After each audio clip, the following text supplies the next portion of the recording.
Welcome back, guys, from the halftime report. Thank you, Clutch, for bringing us all that great information on the use of Stalin 3. We are in the middle of qualifiers right now. This is leading up to the eventual winner who will earn the spot in Gold League, or WGLNA Season 3, where they have a shot at winning a part of that prize pool of $100,000. So far, we've had a lot of great matches. 2 more matches on the docket for you guys tonight. Doge Squad versus the Super Amiguitos, where our next series looks like that will not be our next series anymore, as the Super Amiguitos did not show up.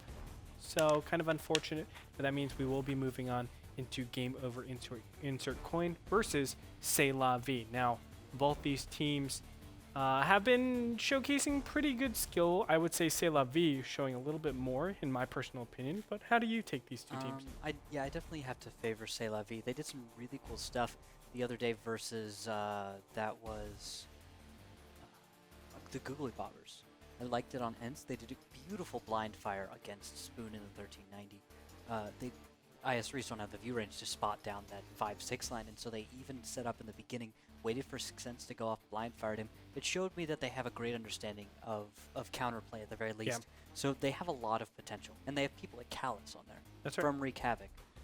But Game Over Insert Coin, we kind of look at them and see a little bit of simp, like not as strong simp main, right? They were playing very reactionary, very defensive in the beginning stages, and then as soon as they see something that's out of the ordinary, they will react and react instantly, whether that mean a push or just spreading like water and being able to get multiple crossfires. They're going to do what the position calls for, but they're normally not taking that initiative that we've seen from some other very aggressive teams. But that's being set up, of course. We're just trying to find everybody since we're pretty ahead of schedule, and especially going, well, we had a forfeited team. Yeah, it's like they were planning on going on at 9 o'clock PST. Yeah. Right now it's about our time. It is like I have a full screen. It's 7. Yeah, it's about 8 o'clock right now, so we're a whole hour ahead. Or 8. Well, okay. Well, I do want to just say again that Sunday will be my last broadcast here at Hero Level Productions and WGLNA, where gaming has been awesome to me and I think the rest of the company. And you know, it's a really great celebration to do this WGLNA every single time, or the Gold League every single time. And Rootkill, what would be, since this is my second to last broadcast, what would be your most fondest memory of me? There were some fun times. I remember you sitting in this chair and being fun, but I think meaning when you were hosting? Not when I was hosting. That's a horrible time for me. Hard to remember. I mean, you could be doing great and everything, but I'm just sitting there going, oh god. I just like when I was over there sitting in the analyst seat and you guys clutching you, just being cool. And there were some really fun nights that I remember us having, just laughing, having a great time the whole time, because the plays, the matches were great. You guys were having a great time analyzing, and I just got to sit over there and enjoy the show a lot. You know, that's what it normally comes down to, just having fun with the broadcast, and I think that's something that it's very easy to do that with you, Rootkill. Yeah. Let me tell you, it's very, very easy. You're super easy going, man. It's how I roll, but I mean, I couldn't have learned how to cast without people like you and Clutch and Frodan and stuff. I mean, without you guys, I would have been up here just staring into a camera, because before this, I mean, I went to, in college, I took a public speaking class. It was not a good time. It was very bad. You know, it's funny. I wouldn't necessarily say I have like a public speaking skill from the get-go, but I remember in college, especially with my teachers that I liked, a lot of times I would, if I felt like my project wasn't good enough, I'd fake like bad public speaking so that they have pity on me, and it worked every time. You'd fake it, or you just let it be really awesome. bad. It was awesome. I was planning on doing my capstone or my dissertation for my senior year. It was going to be on different distributions. So like we normally had, you know, binomial distributions, normal distributions, but then there's some crazy ones that you don't go into in college. That's a little bit more advanced, Weibull distributions and really, really complicated ones that NASA would use. I heard the first two, and I'd heard those words before, but the last one I don't. The Weibull? Yeah. There's a lot of them. You've heard of the Pareto distribution, the chi-squared distribution. Those are words. But I did a dissertation on maybe like 10 of them, right? Mm-hmm. And I felt like I was just listing out information to these professors that they already knew. I mean, like, these professors have PhDs in statistics. So I was just like, well, let's just go ahead and fake my fake my public speaking problem. So I did that, and they gave pity on me. It was great. What'd you get? I got an A. Oh, okay. But it's 0 credits. It's just you have to do it. You have to pass it. That's it. That's it. It's It's just pass fail. Yeah. Well, no, they grade you. They grade you. But in the end, it's pass fail. Yeah. In the end, it's pass fail. But it was great. I was planning on doing it my second semester of my college years, and they surprised me a week before it was due, and they said, "Oh no, you're scheduled for the first semester." So I had a weekend to finish an entire semester's worth. You know, having friends still in college they're going for an incredibly long amount of time. I went for a very brief amount of time. Didn't want to go for that long one, but everyone does all of their important stuff like the last minute. So it's not like you would have not done it already in a week. I mean, everyone waits to the last minute. There's like 2 weeks or a month left, it's and they're like, just all right, being dissertation time. It's just being efficient with your time. Exactly. You just wait until the last minute, and then you you're on cram all super of it efficient together. mode. Yeah. After you play a couple of games of World of Tanks, a couple of games of StarCraft, And then drown in have coffee. some and yeah, Drown yourself. for me, I remember, and I absolutely do not suggest this to anybody, but my friend had a pretty severe case of ADD, and I went up to a tournament one time for StarCraft, and he's like, "Hey, you want one of these?" I was like, "What is it?" And he handed it to me, and he's like, "Oh, it's Ritalin." I'm like, "Oh, well, I'm not gonna need that." And I went to the tournament, didn't lose a single map, got like $500, easy peasy. And this was from New Jersey to Boston, so it's like a good 5-hour ride. So thank God I won, right? Yeah. And this is during finals time, finals time too, that I did it. I come back and I'm like, I have a lot to study. Took one pill. Honestly, I did not realize how fast 24 hours can go when you and not eating. You're a normal person, though. You won Ritalin would be weird. It was like a normal ADD person takes it because it makes them normal. A normal person takes it, you're just Do you really think I'm normal though? closer to normal. Okay, yeah, I know what you're saying. I have some weird quirks, I'm sure. What's the weirdest quirk you think I have? You never wear shoes, and Go you on. always wear shorts. I- Like right now, you're contradicting that, but like right now, you're casting with I no am shoes bare on. feet, Yeah, yeah. like you don't do that. But I said quirks, weird quirks. That's weird. That Everyone is else not- wears shoes and pants in the winter. Well, you realize it's like 70 degrees outside. This is not winter for New Jersey. It's cold right now, Andre. When we Um, leave the studio tonight, I brought a jacket just because it's going to be that Yeah, I cold. didn't do that. Oh, actually, I did bring a jacket today. It's like not a pullover, but it's like a pseudo jacket. Oh. Anyway, we are tangenting a little bit. Of course, things are trying to be set up. My most memorable moment of you, Rootkill. Let me think. There's just so many. How about hanging out with the Todd? Le Todd. Le Todd? Le Todd. What? That was just a fun evening. At No, the I'm barbecue place. thinking of particularly you. Oh, I thought we'd had a fun time. What type of person is Rootkill? I'll tell you right now. He bet me that I would not be able to be under 180. Now, when he first met me, I was about 195, and I lost 15 pounds during that time, down to 180, and we had a bet going that I couldn't stay under 180. But what he's really trying to get me to do is get under 180 and stay there. And I did do it, and we just had our lunch bet that he owed me. And what type of guy is Rootkill? Well, we went out with 6 other people besides me, and he paid for everybody. Rootkill, you're an awesome person. Thank you, Andre. Awesome person. So we have updates. Apparently, if no one shows in about 3 minutes, there will be a walkover given. Actually, I think they'll just play it offline. We're so far ahead of schedule. Oh, okay. We couldn't bear to kill all this time for you guys, make you wait for that one Gotcha. match scheduled at 9 o'clock when it is an hour away. It's literally an hour. So we'll update you more as we get more information. Of course, we'll talk to our admins to just get a clearer note. Just let you guys know, admins over there. But yeah, I've had a lot of fun. Learning World of Tanks has been a whirlwind. I know even I think a lot of people in the community, and I've actually talked to a lot of people, were surprised how fast I picked it up. And some people went so far to think that I didn't even know the game. I was just spouting out like Random stuff. regurgitating exactly like a huge word bank. But I have terrible memory to do that. Yeah. But, You just played it all. You got your account and you just started playing the IS3 constantly. And once you got up, it took you a while to get up there, because like Yes, when I got here, it did. you were all at pretty low tanks. You guys had been grinding for a while, but you didn't have like an understanding or direction.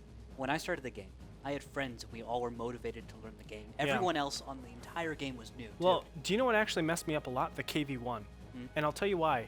It's because the KV1, it's so overpowered in the lower tiers, right? 3 to 5 if you're in there. And a lot of times when I'm poking out, I actually poked out with my front forward, and then it turned slightly because I thought that was theoretically the best way. KV1's so strong in the front. If you're turning a little bit around corners, you're going to be a lot more efficient than, you know, doing any reverse angling. I thought reverse angling was really silly with the KV1 because it's like, it just didn't occur to you that you could back out like that. Correct. And get it to Correct. because spaced armor wasn't a concept that you'd been taught. It's Correct. hard to, it's something you really have to be taught. You won't just figure out that And you spaced look, armor works. IS3 110 armor on the side. It's like, okay, I'm not going to do that. 200, even if it's, you know, 60 degrees is times 2. So if it's at 60 degrees, that's only 220. That's not that much. And IS3 does, you know, 265 with its APCR. So I was thinking, yeah, it's not even worth doing that. But of course, the spaced armor, you taught me a lot of stuff. But yeah, I'm going to keep drilling at the fact that it was so beneficial for me to play the same tank or the same set of tanks over and over and over again, just to drill into my mind exactly how, well, the positions, you have to be a little bit more fluid and flexible with the positions that you want to take, but also realize what's strong, what's weak. And I've taken a lot of deaths to learn. You have to die how a to lot in be tanks. good. You are going to die a lot in Yeah. tanks, no matter how good you are. So And now let me just brag Yeah. right now. now you're gonna go and look at your I'm gonna- recent stats. Yeah, let's see if And how hit I've that done. noob meter up. Oh my goodness. Look at how brilliant it is. Oh. Looks so delicious. Let's go into it. This is all Rookil. Eh. Okay? This is because of you, Rookil. Mm. This is the most recent. Yeah. Kind of scrubbish. Well, I mean, over you've got here. your beginning stuff that Yeah. until you get a much more battles, a lot more battles, you are going to have a trouble That's right. bringing that. I only have 2,700 battles. Yeah. So, but I do owe this a lot to you, Rookil. I mean, it helps for you to sit right next to me. And Tell you when you do stuff. exactly, like that's exactly what you need too. I think that helps out so much if you guys can find a battle buddy online, and always, you know, be criticizing each other, saying this is bad, this is good, and then a lot of times I'll be like, well, why do you think that? And then I'll give my defense. exactly, and then you'll say, well, yes, I can understand, but at the same time, this. There's so many things, and I have learned an incredible amount because of you. Of course, it helps that like we're at opposite sides of the spectrum, so I can understand other heavy tanks, but at the same time, I can understand the complexities of light tanks and medium scouting. But everyone, a lot of people really, medium scouting is the best. Top by 10 the way. scouting, right? It's so good. But the thing is, it's like most people focus on a tank line. A lot of people are TD drivers. A lot of people are heavy drivers, mediums and lights. I went and focused on mediums at first. I switched over into lights because it transitions well when it comes to scouting. It's just a faster. It's just Medium faster. tank. And heavy tanks to me are just really slow hard mode scouts. Exactly. They're asthmatics. That's Exactly. what They're just slow scouts. Asthmatic Now IS3s. TDs I don't get at all because they don't have a turret. Why would I play a tank that doesn't I have know, a turret? right? And it doesn't even go fast. What is wrong they with are. And TDs have such a weird like stat, right? They're excellent in view range. A lot of times their camo is pretty decent as Oh, well. it's better than heavies. at least. Yeah. And they can move pretty fast too. Sometimes depends on the That's TD. true, It's that's like true. the Hellcat moves just like it's Pew! amazing Well, once it gets up to speed. not that fast. It goes pretty fast. But yeah, I mean, it's so important that you say that because TDs, where do we even fit them? Apparently, wow, our admins were able to get everything together, unbeknownst to us.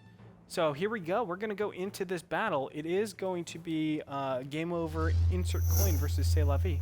Let's start it with battle number 1 on Ensk.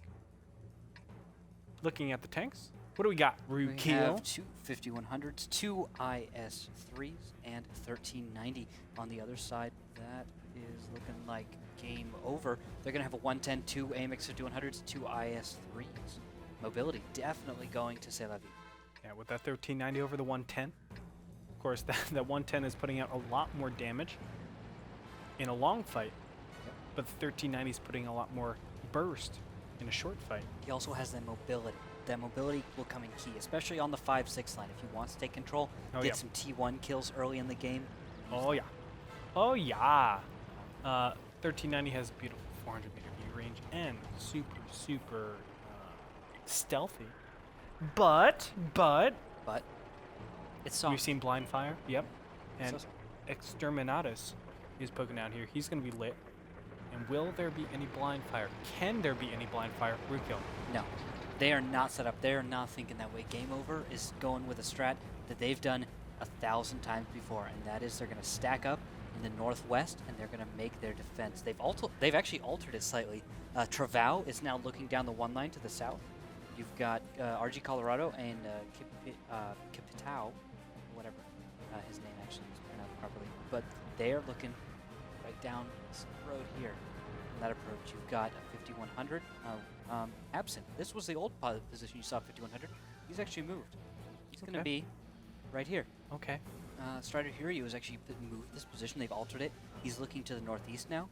He's able to turn around and look to the south, but he's not the tank covering the one-line approach now. So Game Over really growing now and changing their strategy, making it a little better. I'm not sure I agree with it still, but it is different from what a lot of other teams will do, and so it's hard to prepare for it. That's right. I mean, if you're constantly changing, you're not going to be, hard countered all too easily. We do have movement going on here. 1390 has moved up a little bit, and there's a rotation. Hot Frank, Commodore, and Bao Bao getting ready to push down into the north block, it looks like. 1390, let's just take a look at where he's going. 1390, being played by Callus, is spotting this F road. And this is an important place to spot, of course, in the very beginning stage. Are they going to be bold enough to keep pushing forward, though? That's the question. They are being charged up. Lunatic Angelic is the one. He's going to hug this corner over here and proxy spot anybody that's just defensive. Boom, boom, boom. 3 tanks are going to be proxy spotted, 2 IS3s and 110. This is Lunatic Angelic. He's hero mode right now.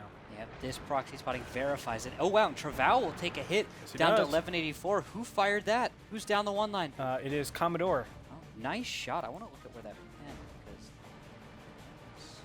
Oh, somehow he actually got that shot into the engine deck. Wow. Another shot will actually go, but it will bounce. I guess Travau was sticking his butt out there, and did not even see that. He looked to be reverse angling. But it's not... Yeah, just little mistakes here. Yep. And this is a position where I feel like the IS3s and 110s need to back up somewhere, but where do they back out? RG Colorado takes a big hit from, it looks like Hetzerid. Oh, yeah, he's no, it's got to be 1390. No, oh yeah, Callus. it's Callus. Callus has moved up. He's hitting down RG, and counter. RG can't reverse Oh angle my with gosh. this. He just can't. He needs to take cover behind the IS3. The IS3 does not want to cover him. RG Colorado down to 350 3 hit points right now. Yep. And Callus looks to have backed off. That is this is great. This is really a great play from C'est La Vie. Their opponent is being so passive, defensive. So If you're going to stay there, you're going to be gunned down from that 6th line.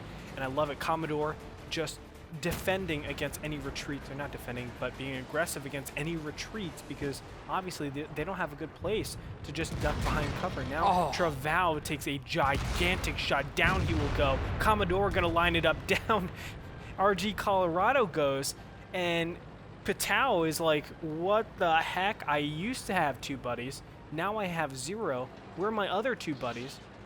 Here comes Commodore. He is going to 0 on Patao and take him down to 1148. Such an advantage. Now it looks like Striker's Hiryu was able to put a few shots out, but Callus is in his back, and Ekhu will bounce the first shot onto the 5100. And second shot will... Actually, Callus is having trouble getting some pen shots here. Callus will lose this engagement against Strikers. If he stays, he will back off. Very smart. But Lopez does go down to the 5100. Capitao is also going to go down. There's an IS3 down. Now only Strikers remains. That's right. And things are not looking good for Strider Hiryu. as Hetzerid is right around the corner with Hot Frank. It looks like he's reloading, but Callus, he's right behind. Going to take out the T1. 5100 goes down, and Elite 775, the last T1, to go down to Callus. Very well played by C'est La Vie, but I have to be critical in Game Over. Insert coin. Staying in that same position, being proxy spotted, you're only asking to be gunned down so fast. Let's look at team score and the detailed reports. We can see, beautiful damage across the entire C'est La Vie board. All 7 tanks stayed alive. Looking at Callus, 11 shots fired, 11 shots fired, 11 direct hits, only 10. What am I saying? Only 10. 10 of them penetrated, but damage is 15, 16. Out of that many shots, you can expect a bounce. It's not his fault. Callus did a spectacular job in that 1390 this battle, using the T1 to proxy spot and then bringing in the support fire there. Just great. There was nothing that. Most importantly, that Callus was the one to say, "Move out of this position." And then once they were moved, they threaded the needle, and then boom, shots on the return. Those 2 IS-3s and the 110 had nowhere to go, and that's the trouble with taking such a defensive route. And I have to say, I'm going to go back to Lunatic Angelic. He's the T1 that made it all happen with that proxy spot. How much spotting damage did he get? Probably a 1798. Okay? There's a T1 that he's made some money for himself, all right? If only he were getting money for this. He gets the mastery badge. Boop. Mastery badge. There you go. Super, super strong. So it's great stuff coming out of C'est La Vie. We're going to move over to Cliff for our second battle, and things are looking good. I mean, we talked about the very defensive, very reactive style from Game Over, and it looks like Game Over were reacting, but C'est La Vie already had all the plans set up. They set the tempo to they defend had control. Or to attack the reactions. Yeah, just with the tempo control, just you set everything. You dictate everything that happens in that battle. If you're going to be reactive, you are going to probably lose. It's very difficult to make that work. Simp is the only team that makes it work, and they weren't able to come on top of Fulcrum Gaming, who is the more aggressive team. That's the perfect example of our highest level of play, where attacking is better than defending. Just going to come out on top. And not only that, you have to punish the fact that the 1390 is so much lighter than everything else. You want to be the one more aggressive. Don't wait, because that view range is eventually going to kill you. Now in this case, it wasn't view range that did it at all. It was Lunatic Angelic.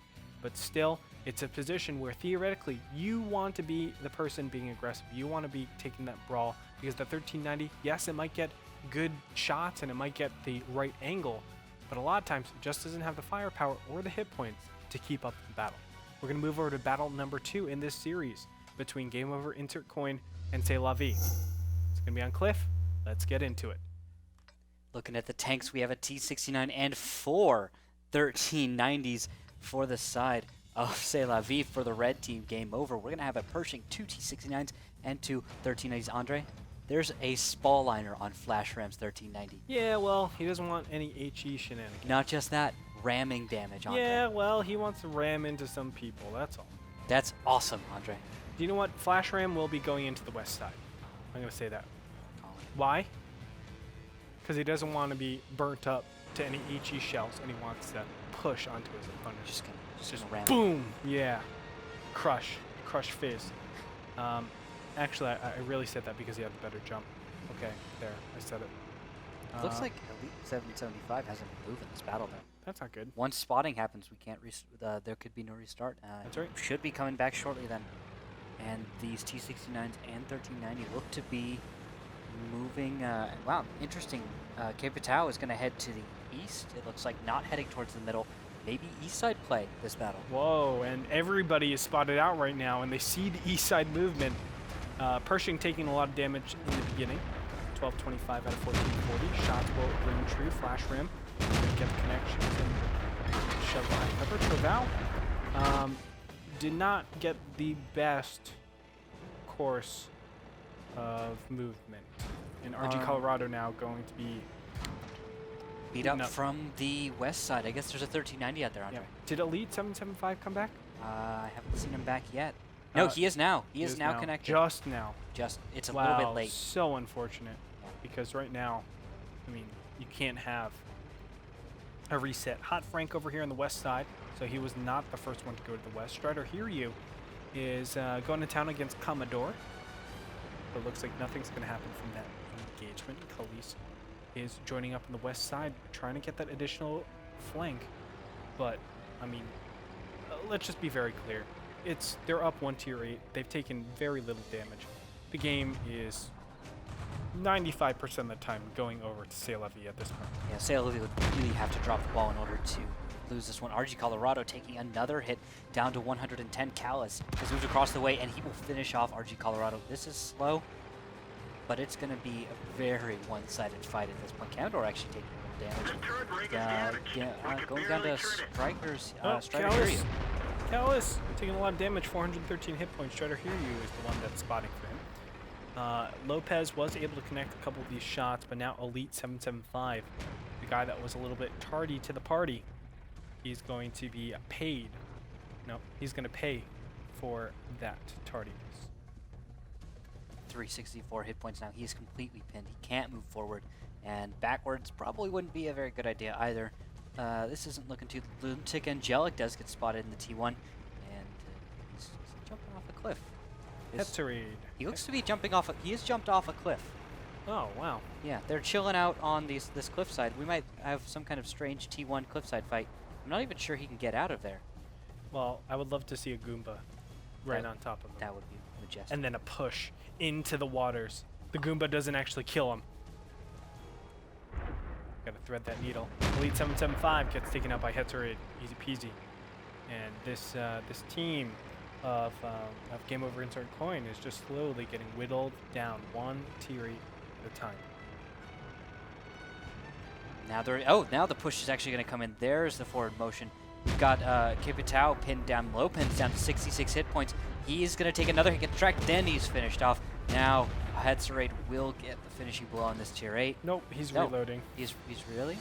Oh. Well, Callus should get Callus. it. Callus? Yes, Yeah, Callus will get Callus. it. And then Lunatic Angelic drowns himself. TT. Was he going for Exterminatus? I think he was just going forward, and then he was like, he just juked out of the way and didn't realize he was going off. Okay, into hold on. something. Here we go. It's Here we happening. go. Here we go. The glory. For all the glory. Get him into the water. Push him into the water. No! No! Hesitate! Ah, no! Mistakes were made. Rip Hetzerade.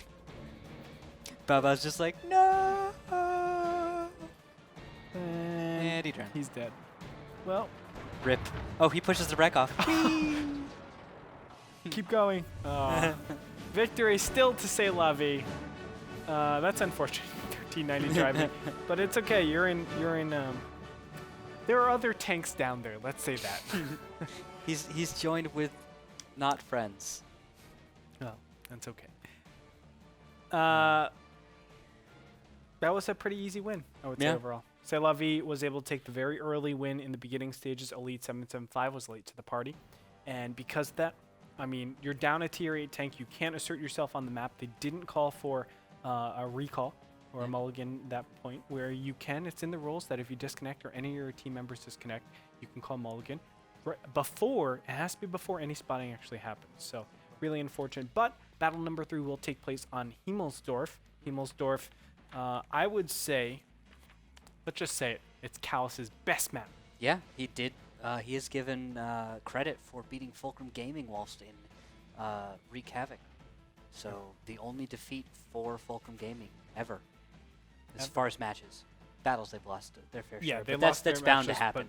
But excuse me, they lost their battles, but matches in the Gold League or WGLNA, that is the first time that Fulcrum Gaming has ever done that. And of course, they are 2-time champions. We've had 2 finals. Fulcrum Gaming taking home $100,000 of the $200,000 prize pool. That's the largest that you can make, and they've guaranteed themselves, I do believe, a spot in the World Finals. Yeah. Well, that'll be coming up in the next few months. You know. Yep. We have to finish up this season. I think after this one. I don't actually know. I'm just saying that based on speculation. I think they're pretty much guaranteed. Okay. They'd have I mean, they'd have who to could beat them, right? Yeah. It's like, well, even if you get first place at this next one, still, I have two first places. So yeah, I think they they're at should this be- point guaranteed. I think Simp has a chance to not, but they'd have to like place very low Oh, that's in true. our right? finals. They have to They get could like eighth. Yeah. Eighth. I don't think that's gonna happen, but it could. It Like the could. Cunningham's going or something could Okay, actually go. Cunningham's look ridiculous, by the way. Yeah. They look so good these days. But you know, we can get into you can get into that in the regular season. It's okay. Let's jump into the game. Battle number 3. It's okay, Andre. Game over. Insert coin versus C'est La Vie. What do we have for tanks? We're looking at the tanks, 2 AMX 5100s and 3 IS3s for the side of C'est La Vie. For game over, 2 AMX 5100s and 2 IS3s, along with RG Colorado taking up the T69. T69, is it an outdated tank? We're trying to find out here now. We were talking when the patch first came out. We're saying, yeah, the T69 not performing well. And that's the key verbiage that you have to do, you have to use. Not performing well. That doesn't tell us that the effectiveness of the tank is bad. It might be that. It might be the effectiveness of the tankers are bad. It might be a combination of both. And we're trying to find out now that T69s are getting put back into rotation, because a lot of people are like, well, yeah, the T69 still has its place. We want this tank to be here. Can anybody operate it? And we're starting to see that, yes, some players can.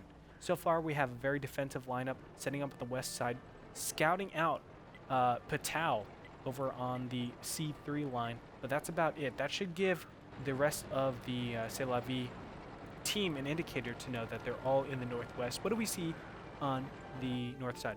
Well, on the northwest side, they There it have is. taken Yeah. up that position. So you called it. Elite 775 is in the southeast towards the 8 line, which I'm is very sorry, strange. I gotta cut you off because there is a push coming in right now. Going up the 3 line, Hot Frank is also going through the center. But Hetzerade, super bold here. Commodore and Hetzerade are battle buddies over here with Callus. And the 5100 Bao Bao on the side. This is a very bold position to be taking, but now Hot Frank, he's going to be able to take out Elite 775. What is he doing? He's AFK, man. Like, he saw this IS-3. Maybe he's, like, tunnel visioned or something. I don't know. He's going. He's going. And he has taken out the T1. Now Exterminatus is the only one left. And he's all the way out on a flank. There's no way he's getting anywhere. Bao Bao puts a shot onto Striker, so Callus is getting completely messed up Yes, somewhere he is. down the line. He has to back off. Is anyone going to shield him? No, he will go down. First tier 8 goes down. Striker's Hero might be the next tier 8 to go down. He's at 499. Bao Bao's been messing him up. But where is Hot Frank? He's the one who can save the day. Yeah, he has great position, but it's still a hard angle to really do anything at this point. There is that that truck that helps out too much a little bit. But here's where things get complicated, or things can get a little bit complicated. Lunatic, Angelic, and Flash Ram are coming about, and they are starting to cap. So we're going to see a fast cap, or fast cap pressure, but a T69 right around the corner.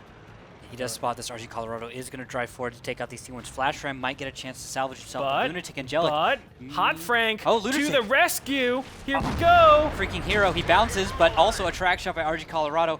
Now RG Colorado is going to have a lot of trouble dealing with this IS-3, but help is on the way. Oh. Lopez is here as well. 5100 T69 versus a single IS-3. This is the chance for C'est La Vie to make a push and bring this back. There are a number of tanks distracted. RG Colorado goes for that T1. Flash Ram is waiting off the cap. He tries to shoot, not going to pen. Lunatic Angelic gets rammed. There's going to be a reset, but it's not going to kill that T1 yet. Okay, Hot Frank will go down. What is Commodore and everybody else doing? That's a real question. Shredder, here you down to 105 hit points. You need to get a closing shot on him, but it might happen a little bit later as Bao Bao is going to round that corner and try to get shots onto that 5100. Still, it's very difficult for the rest of the team. Commodore and Hetzerade battle buddies together. Flash Ram. Shots. Flash Ram is just no shots left from RG Colorado. Flash Ram is sitting there, gets rammed and dies. He could have escaped, but now RG Colorado is way out of the fight. Okay, Travau gonna take out the 5100 Bao Bao over on the side as he was not able to take out Shredder Hiryu. So really unfortunate stuff happening for the C'est La Vie guys. It looks most likely we will see a game over insert coin win here. Yeah, just when you push up that 3 line, if they're waiting down there and they spot you, you're gonna get messed up 90% of the time. More like game over, insert another coin. Boom. Boom. Team name accurate. Headshot. All right, Hetzerid is going to be attacked, and down he goes with a nice highway combo coming on in. And he's 2 shots away from killing Patel, 1 shot away from killing Trevau. Oh, wow. They rhyme. They do. And there it is, ladies and gentlemen. That's the last tier 8. Game over, insert coin. Showing some life. We're going to bring it to a 1-2 score. I mean, we said it in-game. The 3-line push, if your opponents are set up in that northwest, it's not going to work out. It's more like a 2-3 line push, but still, it's not going to work out too well. And they saw one of the tier 8 tanks there in the beginning. I think it was, I think it was RG Colorado in the beginning stage. They saw, it doesn't matter. They saw one tier 8 in that, is it a C3 hole? Probably. I didn't get to see who was spotted, of course. It was a C3 hole. They saw one of the tier 8 tanks, and they still opted to push up that 3 line, and that was brutal. Eventually, Callus got taken out really easily. Bao Bao was the next 5100 from there. How many options do you really have? 5100 and a T69 brawl against an IS-3. Let me tell you, that is a very unfair fight for the IS-3, even if you have 2 T1s. Yeah, if it had been the T69 IS-3, I really think Hot Frank would have won now. With the way the T69 was performing, he didn't get to actually affect the battle all that much. RG Colorado only did 453 yeah, 453. damage. Yeah. But, well, he did take out... Okay. He got to affect the battle in the way that he got to stop the T1s, yeah. But if there hadn't been a 5100 to save him, well, he would not have been able to think of it. Okay, 9 shots, right? Yeah. Let's just look at 230 damage being done to T1s. So you're looking at only 1 shot on a tier 8 that's connecting of your 9. Okay, that's not going to satisfy a lot of T69 play, but still, he did important stuff. Yeah. Taking some of the fire from the IS-3 in the beginning stages on top of that. But he needed the 5100 to save him. That was the thing. Yeah. Without that, he wouldn't have been effective. A 5100 would have been effective in that situation. An IS-3 would have been effective in that situation. A T69, you had to put an incredibly heavy commitment. 2 whole tier 8s just to deal with that situation. So it really begs the question, what would happen if Callus was still around, right? But we now move over to steps for our 4th battle. We're going to find out if we can have a closeout from C'est La Vie or if game over insert coin can continue the comeback. Let's find out.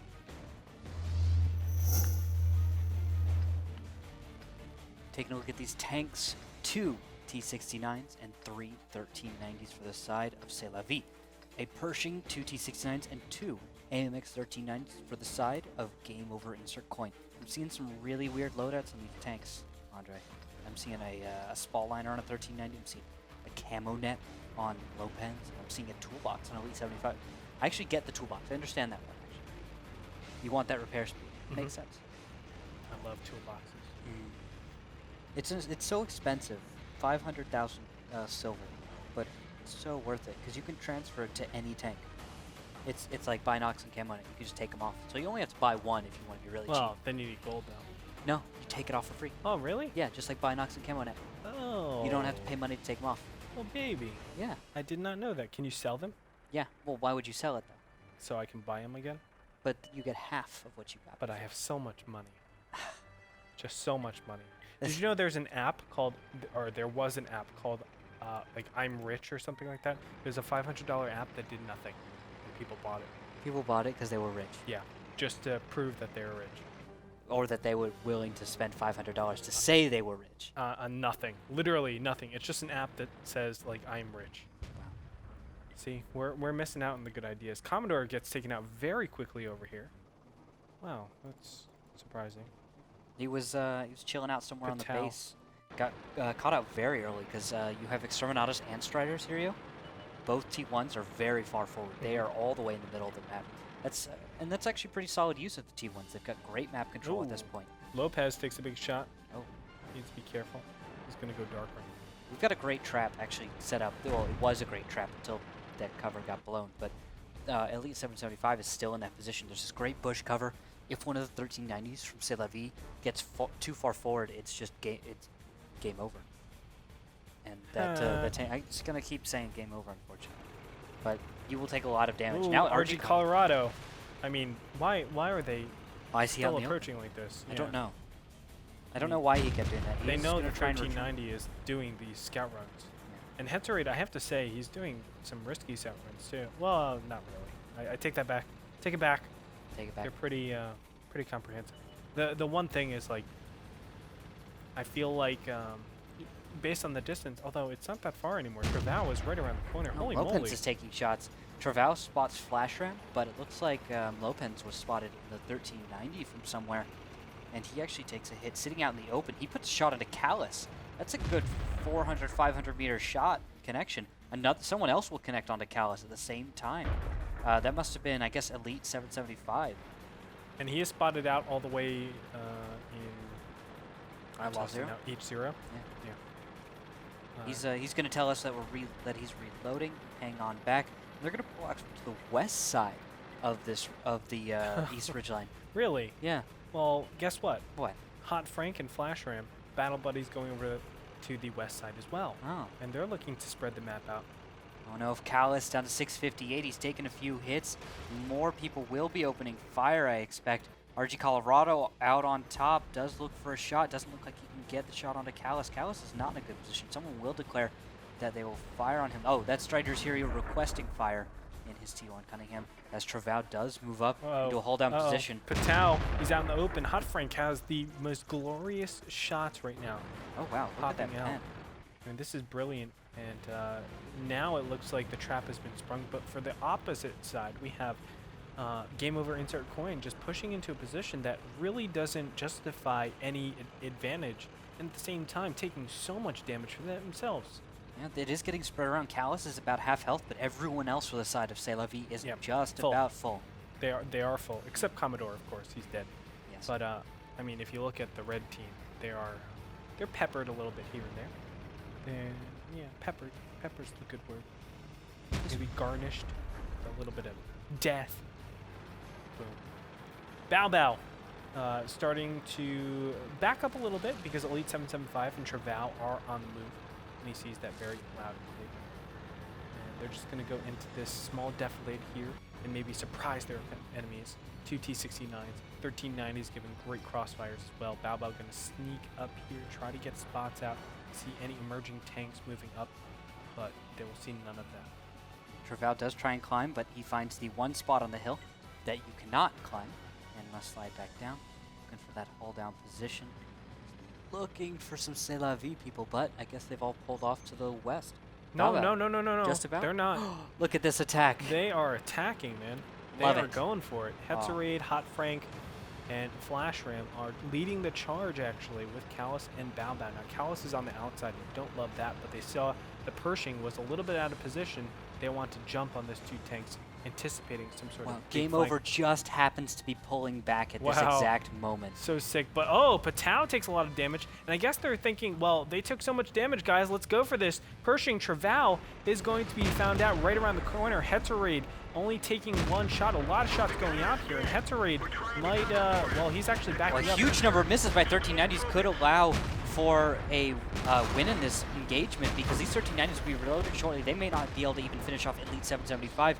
Elite 775 will take down Flash Ram, and now you have Hetzerade even going down. Hot Frank is on the retreat. RG Colorado, does actually Mopens finishes him off, but then RG Colorado goes down. You have 2 tier 8s against now 3. Oh, 2 tier 8s against 2. Elite 775 takes a big shot, and will he be able to get the cleanup? Yes, he does, on the move, too. And now it's from 3 to 2 to 2 to 1.